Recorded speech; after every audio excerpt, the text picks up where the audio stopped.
Proverbs chapter 21, verse 20, the Living Bible.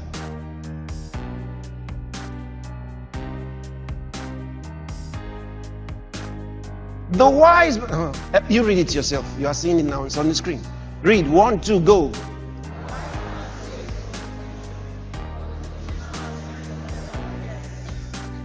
The wise man saves for the future, but the foolish man spends whatever he gets. He spends whatever he gets. The wise man saves for the future. The foolish man spends whatever he gets. Like tomorrow is not coming.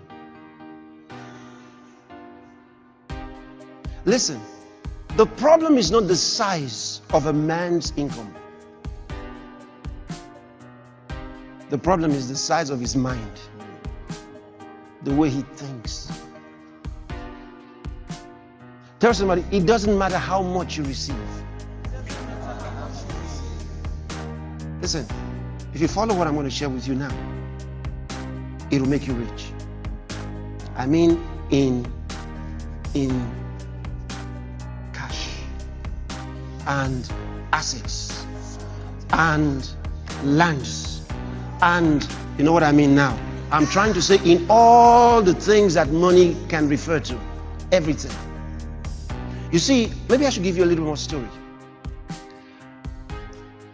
How I started saving. Okay? Because it just told you that the foolish man spends whatever he gets. It says, but the wise man saves for the future. We were still a young church, and we had to spend everything. Because, in fact, I also got money from, the friends and others who sent me money. All the money we could get in the church was not enough. So I needed more money. And thank God I never had to ask them. But they sent me money. And so we would use money for hiring chairs, money for hiring the place, money for, just name it. Follow up, I'll give them money to go and visit, write down the names of all the people who are going to visit during the week. Okay?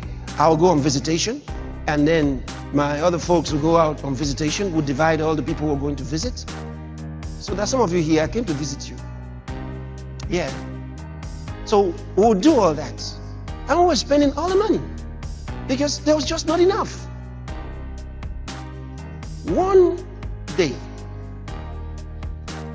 I called the Pastor Tom, who was, not Reverend Tom now, Pastor Tom. And I called him and I said, he was the one who was keeping the records. So I said, how much did we receive this past month? He went, got his records, and he said to me, 8,000 naira. I said, so how much is left? He smiled, he said, it's finished. I said, 8,000 naira is finished. I didn't even know that we could have 8,000 naira. I said, impossible. 8,000? How? What did we do with 8,000? He was trying to write the things that I was not interested. No, he didn't get my point. My point wasn't give me the list of what we did. I was not trying to balance the equation. My point was, what in the world did I do with 8,000 naira? Dear God! I said, what about the previous month? 8,000 naira, about, somewhere around 8,000 naira also. So I found out that in the last 3 months, we had up to 8,000 naira each month. I said, I spent 8,000 naira. God Almighty, on what? This is impossible. How could I have done that? Spend everything? How could I? Then I said, now, let me tell you what. From this month, you will save 5,000 naira. Hear what I'm telling you. We will use only 3. Listen to me. I didn't say save 3. We will use 5. I said save 5. We will use 3. I said, okay. That month, for the first time, he saved 5,000 naira. We operated with 3. And we had some extra over the 5. For the first time, we had money. Every time it finished, it was normal. And there was no problem. We weren't owing anybody. So we could have continued. But I said, what? That's wrong. I said, save 5. At the end of this month, we had 5,000 naira owing nobody. We were rich.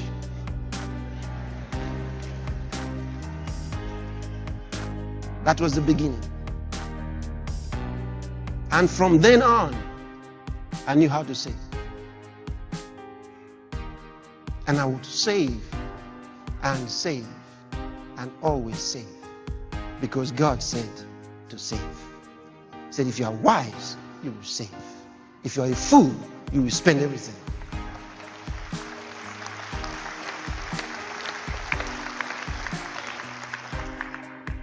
Are you following what I'm telling you? Imagine that you wanted a facility from a bank. They'll ask you, how much do you have? Then you say, I don't have anything. I just want you to give me everything. Say, get out of here. You have to have something. And from there, I started learning to have something. I saved 5. And the rest is history. I kept on saving. I kept on saving much more than I received. Because I determined that I was not going to save 20%.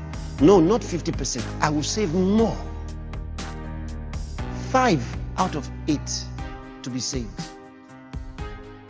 What a principle. So principle number 1.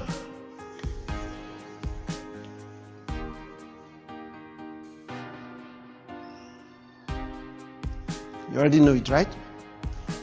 Spend less than you earn. Much less than you earn.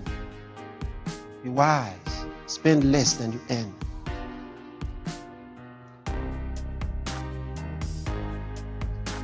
Don't say the money is not enough. I just told you. Listen, under normal circumstances, the 8,000 would have not been enough. I knew it. So that's why I wasn't interested in the list of things they were going to write for me. I knew that that would help me make an excuse. Because everything in the list will be important. But I was going to also use the miracle power of God to work things out for me. That's why you have to connect with God. What one man is spending ₦1 million on, you will probably do for 100,000. And they'll be surprised. Once you are determined, then God says, all right, I'm with you on it. Go ahead. Then you find his seal is on it. But if you say you're going to depend on money, then you will always need enough money to do everything you want to do. But depend on him. What they are needing 10 million to do, you will do with 1 million. That is part of the blessing. You find things you don't have to pay for. So don't depend on money. Depend on God. But you must follow his principle. He told you to save. He knows why. So that when he requests for it, you can give him. And when he tells you to use it, you can use it. It might be the deposit that you need. Imagine that you needed something that is worth 100 million. And the man is ready to give it for 50,000. 50. The thing is 100 million. He's ready to give it for 50,000. And he says, if you have 50,000, I give it to you. You say, hey, I don't have. Hey, I don't have. Hey. Why? Because you spent everything. Then you realize when God told you to save, he knew why. We have done things with money that will surprise you. How much? And their values are so high. But you add the miracle power of God to it. Then they ask you, how much is it? You say 5 letters. F-A-I-T-H.